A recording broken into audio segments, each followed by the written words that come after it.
చంద్రబాబు నాయుడు గారు అంటే ఆహ్, ప్రతిపక్షాన్ని ఉంచకూడదు అనేటువంటి ఒక టార్గెట్‌తో పనిచేస్తున్నాడనేది వాస్తవం. హ్మ్. అయితే గతంలో 2019 ఎలక్షన్‌లో జగన్మోహన్ రెడ్డి గారు గెలిచినప్పుడు కూడా అదే అనుకున్నాడు. ప్రతిపక్షాన్ని కట్టడి చేసి తర్వాత ఎన్నికల్లో తనే గెలవాలి అనుకున్నాడు. అనుకుని గెలిచిన రోజు నుంచి కార్యక్రమం మొదలుపెట్టాడు ఆయన. అలాగే చంద్రబాబు నాయుడు కూడా గెలిచిన క్షణం నుంచి వైసీపీని కట్టడి చేసి తిరిగి వచ్చే ఎన్నికల్లో 29 ఎన్నికల్లో తిరిగి గెలవాలి. ఈ తిరిగి గెలుపు అనేటువంటి ప్రోగ్రాంలో భాగంగానే వీళ్ళు ప్రతిపక్షం మీద ఎక్కువ కాన్సన్ట్రేషన్ పెట్టి పాలన మీద దృష్టి సారించట్లేదు. గెలుపుకి ఏం చేయాలి అంటే వచ్చే ఎన్నికల్లో గెలుపుకి ఏం చేయాలనే వ్యూహంతో జగన్మోహన్ రెడ్డి వెళ్ళాడు. వెళ్ళి ఆయనకు ఒక ఓట్ బ్యాంకుని సెక్యూర్ చేసుకున్నాడు.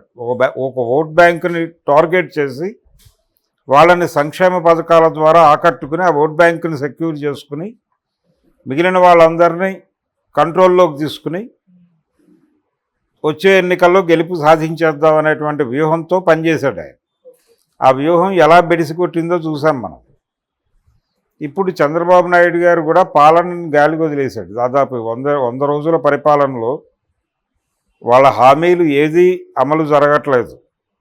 ఏ ఒక్క హామీ, ఎన్నికల్లో ఇచ్చినటువంటి ఏ ఒక్క హామీ కూడా ఇప్పటివరకు అమలుకు నోచుకోలేదు. ఏది ఉచిత బస్సుతో సహా ప్రతిదీ వాయిదా పడుతోంది. ఒక్క అన్న క్యాంటీన్లలో భోజనం మాత్రం పెడుతున్నారు. మిగిలినవన్నీ ఏది పూర్తి స్థాయిలో అంటే పింఛన్ల పంపిణీకి సంబంధించి తనే స్వయంగా వెళ్ళి పంపిణీ చేసి ఒక అంటే ఏదో జరుగుతోంది రాష్ట్రంలో అనే ఒక ఇంప్రెషన్ కలిగించాడు. అంతే తప్ప రెగ్యులర్ ప్రోగ్రాం లేదు. వాలంటీర్లకు 10,000 ఇస్తామన్నారు, అది లేదు. వాలంటీర్లు ఉన్నారో లేదో తెలియదు. గ్రామ సచివాలయాలు ఉంటాయో లేదో తెలియదు. దేని మీద క్లారిటీ లేవు. తీసేస్తారు అనేటువంటి నిర్ధారణకైతే వాళ్ళు వచ్చేసారు. వాలంటీర్లకు జీతాలు లేవు. ఏమైపోవాలి వాళ్ళు? ఈ ఉద్యోగం మీద వాళ్ళకి ఏదో క్లారిటీ ఇవ్వాలి కదా ప్రభుత్వం వైపు నుంచి. ఆ క్లారిటీ లేదు. గ్రామ సచివాలయాలు ఉంటాయో పీకేస్తారో క్లారిటీ లేదు. ఇలా చాలా గందరగోళాలు ఉన్నాయి. రోడ్ల మీద అంటే ఆంధ్రప్రదేశ్లో రోడ్లు గందరగోళంగా ఉన్నాయి. జగన్మోహన్ రెడ్డి నిర్లక్ష్యమే కారణం అన్నారు. ఈ రోజు వరకు దానికి సంబంధించిన ఏ కార్యక్రమము ఎక్కడా మొదలు కాలేదు. యాజ్ ఇట్ ఈజ్గా అలాగే ఉన్నాయి. అలాగే ప్రతిపక్షాన్ని కట్టడి చేయటం అనే దాని మీద ఎక్కువ కాన్సన్ట్రేషన్ కనిపిస్తోంది. ఎక్కడెక్కడ కేసులు తవ్వి తీస్తున్నారు, ఎక్కడెక్కడ వైఫల్యాలు తవ్వి తీస్తున్నారు, దాని మీద మోర్ కాన్సన్ట్రేషన్ కనిపిస్తోంది.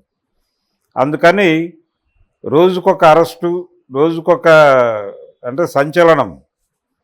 ఈ సంచలనాల్లో భాగంగానే అరెస్టుల పర్వం కూడా చూసాం మనం. జగ్గైపేటకు సంబంధించినటువంటి ఒక వైసీపీ నాయకుడిని ఆ మధ్య అదుపులోకి తీసుకుని హడావిడి చేశారు కదా. అలాగే తెలుగుదేశం పార్టీ కార్యాలయం మీద దాడి కేసు, దానిలో ఎవరెవరు ఉన్నారు, సజ్జల రామకృష్ణారెడ్డి దగ్గర నుంచి మొదలు పెడితే చాలా పేర్లు బయటకు వచ్చినాయి. ఆ అకౌంట్లో హడావిడి జరుగుతోంది, ఎవరెవరు అరెస్ట్ అవుతారు అని. అలాగే రోజుకొక స్పెక్యులేషన్, కొడాలి నాని అండర్ గ్రౌండ్లోకి వెళ్ళిపోయాడు అని ఒక వార్త వస్తుంది. అలాగే వల్లభనేని వంశీ పారిపోయాడు దేశం వదిలి. ఆయన కనిపించాడు నిన్న వాళ్ళిద్దరూ కనిపించారు. అవును. అయితే గెలుపు నిర్ధారణ అయిన క్షణం నుంచి వైసీపీ నాయకులు ఇళ్ల మీద దాడులు జరిగినాయి. మచిలీపట్నంలో పేర్ని నాని ఇంటి మీద దాడి జరిగింది. కొన్ని చోట్ల వాహనాలు దగ్ధం చేశారు. కొంచెం అంటే విపరీతమైనటువంటి డిప్రెషన్కి వెళ్ళి ఒక సక్సెస్ వచ్చినప్పుడు వచ్చేటువంటి ఒక విపరీత ధోరణి కనిపించింది విజిబుల్గా. దాన్ని అర్థం చేసుకోవచ్చు సైకలాజికల్ ఇన్బ్యాలెన్స్ వచ్చేటువంటి ఒక విజయం ఉంటుంది. అదే జరిగింది అనుకుంటే అది తగ్గాలి కదా, ఆ పూనకం దిగాలి. ఒకరోజు కాకపోతే 2 రోజులు, 10 రోజులు, 20 రోజుల్లో దిగాలి. దిగట్లేదు. అది 100 రోజుల తర్వాత కూడా దిగల. స్టిల్ ఇప్పటికీ టార్గెట్ ప్రోగ్రామ్గానే ఎడుతున్నారు. రోజుకు 2 పుకార్లు పుట్టించాలి ఆ పార్టీ మీద. అది విలీనం అయిపోతుంది కాంగ్రెస్లో అనాలా, జగన్మోహన్ రెడ్డి అమెరికా లండన్ పారిపోతున్నాడు అనాలా, లేకపోతే ఇంకేదో జరుగుతుంది అనాలా. ఆయన వాళ్ళ వాళ్ళ డాటర్ని చూడటానికి ప్రయత్నం చేసినా, లేదో అమ్మాయి బర్త్డేకి వెళ్ళాలనుకున్నా ఈయన పారిపోతున్నట్టుగా ఒక పుకారు పుడుతుంది. ఈయన పాస్పోర్ట్ రద్దయిపోయిందని ఒక ప్రచారం. అక్కడేవో టెక్నికల్ ఇష్యూస్ ఉంటాయి. ఫైనల్గా ఏమీ కాలేదు ఆ పాస్పోర్ట్. ఆయన ఢిల్లీలో ధర్నా చేశాడు, అయిపోయింది విలీనం అన్నారు, కాంగ్రెస్లో విలీనం కాలేదు. ఇలా ప్రతి పుకారు బూమరాంగ్ అయింది. ఆయన ఎమ్మెల్యే పదవికి రాజీనామా చేస్తాడు, అసెంబ్లీకి రావడానికి పుకారు పుట్టించారు. ఆయన అసెంబ్లీకి వచ్చాడు, ఎమ్మెల్యే పదవి ఉంచుకున్నాడు. ఆయన ఎమ్మెల్యే పదవి రాజీనామా చేసి అవినాష్ని కడపలో రాజీనామా చేసి అక్కడ ఎంపీగా కంటెస్ట్ చేస్తాడు అని పుకారు పుట్టించారు. అది అవాస్తవం, అది పుకారం తేలింది. తెలుగుదేశం మీడియా నుంచి వచ్చిన జగన్మోహన్ రెడ్డిని టార్గెట్ చేస్తూ వచ్చిన ఏ పుకారు నిజం కాలేదు. ఏ పుకారైనా సరే దీన్ని ఈ పుకార్లను నమ్ముకుని షర్మిలని కడప ఎంపీని చేస్తాను ఇంటింటికి తిరిగి అని రేవంత్ రెడ్డి గారు అభాస్పాలయ్యాడు తప్ప జరిగింది ఏమీ లేదు. రెండోది, ఇక్కడ ఈ పుకారు పుట్టించడంతో పాటు ఈ పుకార్ల మాటున దాడులు చేయటం, ఈ పుకారుల నేపథ్యంలో దాడులు జరగటం, అరెస్టులు జరగటం, ఇవి చూస్తున్నాం మనం. పల్నాడులో జరిగినటువంటి ఒక హత్య సందర్భంగా తెలుగుదేశం పార్టీ రియాక్ట్ అయినటువంటి పద్ధతి చూసాం. అయితే జగన్మోహన్ రెడ్డి ఎగ్జాగరేట్ చేసి 300 ఆత్మహత్యలు, 30 హత్యలు ఇలాంటి డేటాతో ఆయన ఢిల్లీలో ధర్నా చేయటం, ఇది కొంచెం ఓవర్ రియాక్టివ్ మోడ్లో కనిపించింది. అలాగే ఆయన యాక్టివ్ అపోజిషన్ అనే మోడ్లో ప్రభుత్వం మీద రియాక్ట్ అవుతున్నటువంటి పద్ధతిలో లోపాలు ఉన్నాయి. ఇప్పుడు ఉదాహరణకి లడ్డూ ఎపిసోడ్ ఉంది. లడ్డూ ఎపిసోడ్లో ఆయన గౌరవప్రదంగా ఏం మాట్లాడాలి? అయ్యా, రాజకీయం చేయొద్దు, మేము కూడా మీతో సహకరిస్తాం, ఆ రోజున అంటే ఏం జరిగింది అనే దాని మీద ఫ్యాక్ట్ ఫైండింగ్ కమిటీ వేయండి, నిజ నిర్ధారణ చేయండి, ఎవరు దోషులని తేలితే వాళ్ళకి ఏ శిక్ష విధించాలని చట్టం చెప్తుందో ఆ శిక్షలు పడేలాగా అందరం కృషి చేద్దాం. ఒకవేళ సీరియస్గా మా ప్రభుత్వం వైఫల్యం ఉంటే మేము ప్రజలకి క్షమాపణ చెప్పడానికి సిద్ధంగా ఉన్నాం, కాబట్టి దీన్ని పొలిటికలైజ్ చేయొద్దు, వెంకటేశ్వర స్వామి పవిత్రతను కాపాడదాం అని కలెక్టివ్గా మాట్లాడాలి కదా. ఆయన ఎంత అగ్రెసివ్గా మాట్లాడుతున్నాడో చంద్రబాబు అంతే అగ్రెసివ్గా మాట్లాడితే అవతల మనిషి కంట్రోల్లోకి వస్తాడని అనుకోవడం వలన జరిగిన ఇబ్బంది అది. అలాగే వరదల సమయంలో కూడా ఈ వరద ముంపుకి కారణం వైసీపీ అనేసారు వాళ్ళు. అలాగే ప్రభుత్వ నిర్లక్ష్యం ఉంది అనే దాన్ని ఎక్స్పోజ్ చేస్తూ వీళ్ళు దాడి చేశారు. ఎప్పుడైతే దాడి చేయటమే ప్రోగ్రామ్గా మారుతుందో కొన్ని అగ్రెసివ్నెస్లో కొన్ని దూకుడు ప్రకటనలు వస్తాయి, అవి లాజిక్కి నిలబడవు. అలా లాజిక్కి నిలబడని ప్రకటనలు చంద్రబాబు చేశాడు, జగన్మోహన్ రెడ్డి చేశాడు. కానీ ఆ టైంలో కూడా జగన్మోహన్ రెడ్డి చేయవలసిన పని ఏమిటి? తను చొరవ చేసుకుని సహాయ చర్యల్లో పాల్గొని శిబిరాలు వేసి తన వంతుగా ఫండ్స్ కలెక్ట్ చేసి ఇమ్మీడియట్గా రంగంలోకి దిగి సహాయ కార్యక్రమాలు ప్రభుత్వానికి ప్యారలల్గా నడుపుతూ ప్రజాక్షేత్రంలో నిలబడి ప్రభుత్వాన్ని నిలదీసి ఉంటే దాని మైలేజ్ ఎక్కువ ఉండేది. అది చేయలా. పరామర్శకు వచ్చినట్టుగా వచ్చి అక్కడ నిలబడి మాట్లాడటం అనే దాని ఇంపాక్ట్ తక్కువ ఉంటుంది. ఇప్పుడు ఆ రోజుల్లో ఏ అధికారము లేకుండానే దివిసీమ ఉప్పెన టైంలో ఎన్టీఆర్ ఏఎన్ఆర్ కలిసి రోడ్ల మీద పడి జోలి పట్టి ఫండ్స్ వసూలు చేసి తీసుకెళ్ళి అక్కడ సహాయ కార్యక్రమాలు నిర్వహించారుగా. దివిసీమలో శిబిరాలేసి అలాంటి కార్యక్రమం టేకప్ చేయాలిగా. ఆర్ఎస్ఎస్ నక్సలైట్లు కలిసి శిబిరాలు నడిపారుగా దివిసీమలో. అలాంటి ఒక కలెక్టివ్ ఫంక్షనింగ్ ఉండాలి కదా. అది లేకుండా కేవలం పొలిటికల్ విమర్శ చేసుకోవటానికే అక్కడికి రావటం అనేది ఇబ్బందికరంగా మారింది. ఇలాంటి కొన్ని తప్పులు జగన్మోహన్ రెడ్డి నుంచి కూడా జరిగినాయి. అలాగే వీళ్ళ దూకుడు అంటే ప్రతిదీ, ఇప్పుడు జత్వానీ కేసు ఉంది, అందులో వన్ సైడెడ్గానే వెళ్ళాడు చంద్రబాబు నాయుడు గారు. చాలా స్పష్టంగా వన్ సైడెడ్గా అంటే జగన్మోహన్ రెడ్డిని బదనాం చేయటం అనే పార్శ్వం ఒకటే కావాలి ఆయనకి. జిందాల్ కొడుకుని తీసుకురావాలిగా ఇమ్మీడియట్గా. జిందాల్ ఫ్యామిలీ, ఆ సజ్జన్ జిందాల్ అనేవాడిని పట్టుకురావాలిగా. విచారించాలి. అసలు మొత్తం అక్కడి నుంచి కదా జరిగింది. వాళ్ళ భారాన్ని తన భారంగా మోసి దాన్ని విజయవాడ పట్టుకొచ్చి కాంతిలాల్ లాంటి వాడిని ఇన్వాల్వ్ చేసి, ఈ గున్నీ లాంటి ఆఫీసర్ని ఇన్వాల్వ్ చేసి ఈ గందరగోళం అంతా ఎందుకు చేశాడు? తన కోసం చేయలే జగన్మోహన్ రెడ్డి, జిందాల్ని సంతృప్తిపరచడం కోసం చేశాడు. జిందాల్కి అసలు కాన్ఫ్లిక్ట్ ఏమిటి? జిందాల్కి, సజ్జన్ జిందాల్కి, కాదంబరికి ఉన్నటువంటి గొడవ అది. ఆ ఎపిసోడ్లో కదా మాట్లాడాల్సింది. వాళ్ళెవరిని టచ్ చేయలే. ఈ ఐపీఎస్ ఆఫీసర్ల మీద హడావిడిగా చర్యలు తీసుకున్నారు.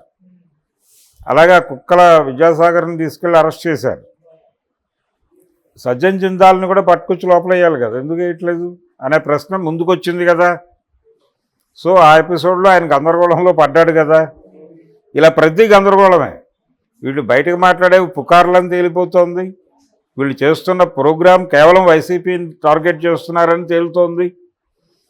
అదే పద్ధతిలో ఈ లడ్డూ ఎపిసోడ్ కూడా తిరుమల తిరుపతి వ్యవహారానికి సంబంధించి లోపం జరిగి ఉంటే అది మొదట మాట్లాడాల్సింది ఎవరు? టీటీడీ నుంచి మాట్లాడాలి, ఈవో గారు మాట్లాడాలి, శ్యామలరావు గారు మాట్లాడాలి. వారు మొదట మాట్లాడాలి. మొదట తెలుగుదేశం అధికార ప్రతినిధి గారు మాట్లాడారు, ఆ తర్వాత ముఖ్యమంత్రి గారు మాట్లాడారు, ఆ తర్వాత ఆయన స్పందన తెలియజేశాడు. ఆయన మొదట స్పందించినప్పుడు ఏం చెప్పాడు?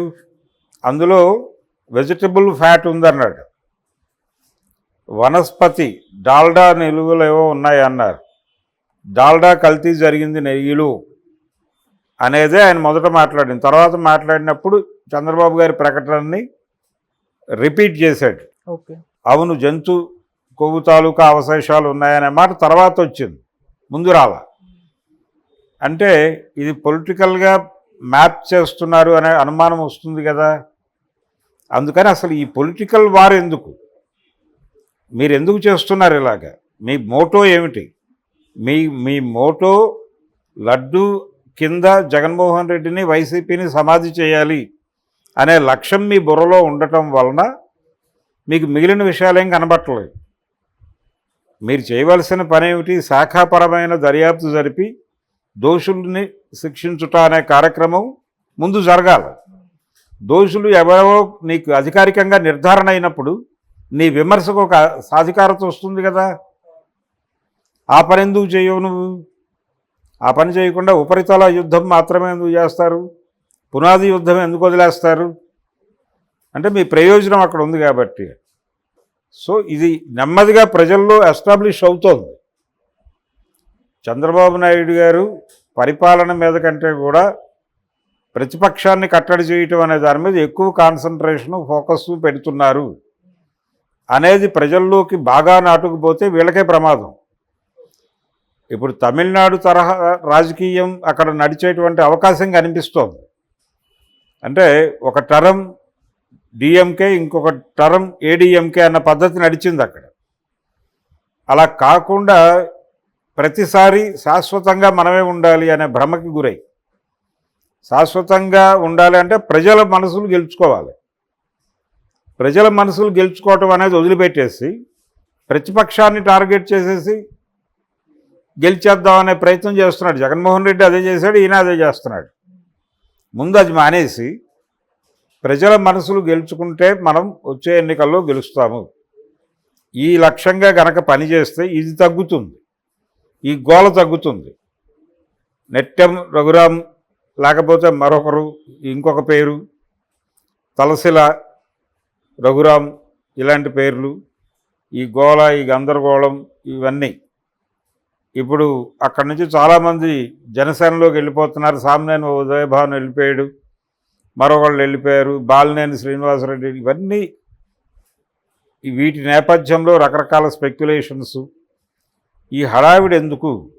ఈ పొలిటికల్ అంటే టీడీపీకి సంబంధించినటువంటి మీడియా ప్రోగ్రాం రోజుకొక 2 పుకార్లు పుట్టించుట, టీడీపీ ప్రభుత్వంలో ఉన్నటువంటి, ప్రభుత్వ ఆధీనంలో ఉన్నటువంటి పోలీసు శాఖ రోజుకొక కేసుని తవ్వితీసుట, దాన్ని ఎజెండాలోకి తీసుకురావటం, ఎవరో ఒకరిని అరెస్ట్ చేస్తారనే ప్రచారం, ఈ గోల ఎక్కువైపోయింది.